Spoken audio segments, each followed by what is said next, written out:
Toby feels left out.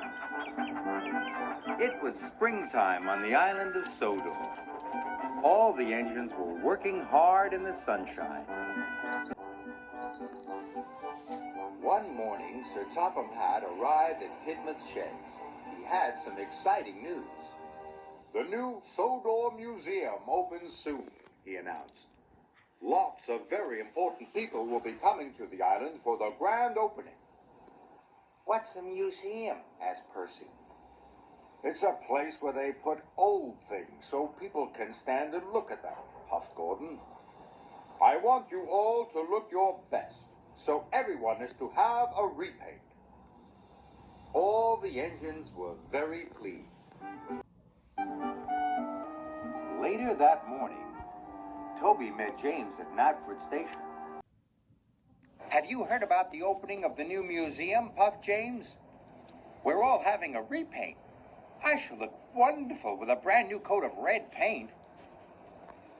"I've not heard about that," said Toby. "Why hasn't Sir Topham Hatt told me?" "You must have been left out," chucked James. And he steamed away. That night, Toby couldn't sleep. He kept worrying about what James had said.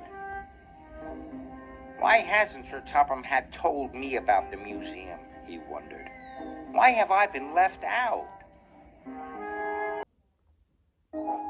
By the next morning, Toby thought he knew the answer. He met Thomas at Abbey Station. "Have you heard about the museum?" asked Toby. "Yes," puffed Thomas excitedly. "We're all being repainted." "I'm not," puffed Toby sadly. "But I think I know why. I am a very old steam tram. Maybe Sir Topham Hatt has decided to put me inside the museum." Thomas wasn't so sure. "Why don't you ask him?" puffed Thomas helpfully. Toby looked worried. He was frightened of what Sir Topham Hatt might say. "Must go," puffed Thomas. "Really useful engines are really busy ones." And he chuffed away. Toby thought for a moment. "I'll show Sir Topham Hatt that he can't put me in a museum," said Toby. "I'll show him I'm a really useful engine." Toby arrived at Tidmouth's sheds. Sir Topham Hatt was talking to Emily. "Emily, you must go to the yard for your repaint," said Sir Topham Hatt. Emily was very happy. "Another engine must collect your flour," said Sir Topham Hatt. "I'll do it, sir," said Toby quickly. "Thank you," smiled Sir Topham Hatt. And before he could say anything else, Toby steamed off.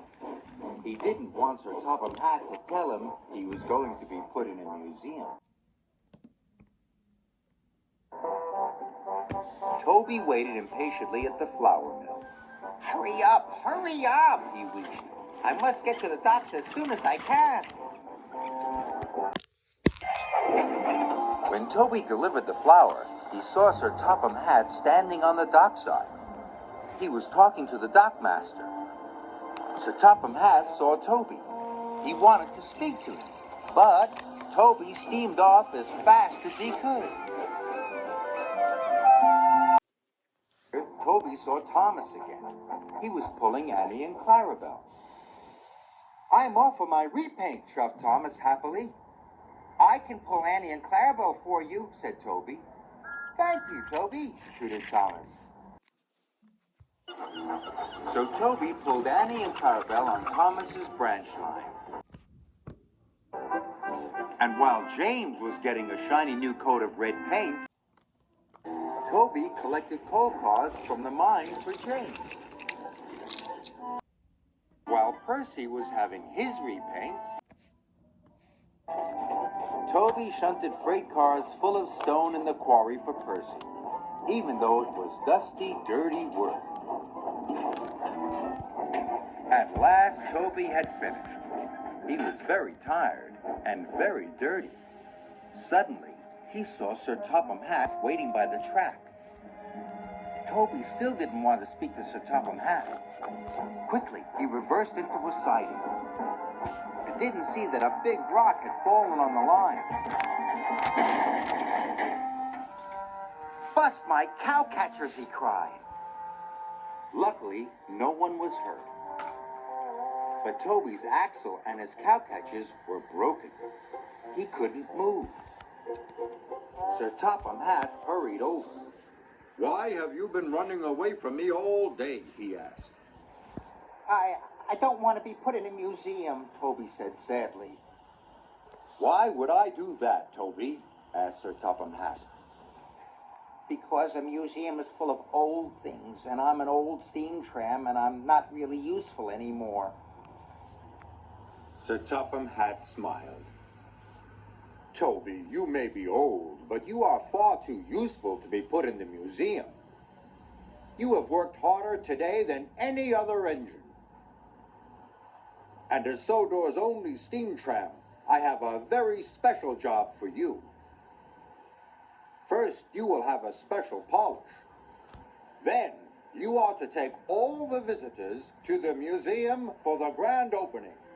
Toby felt very happy. He let out a great wheeze of steam. "I've been trying to tell you that all day," added Sir Topham Hatt. Toby smiled. He felt very silly. So Toby's axle and cowcatchers were repaired, and then he was polished until he looked as good as new.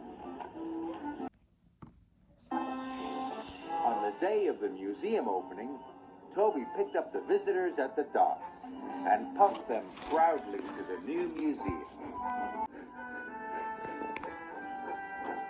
Toby was proud to be old, and he was even prouder to be the only really useful steam tram on the island of Sodor.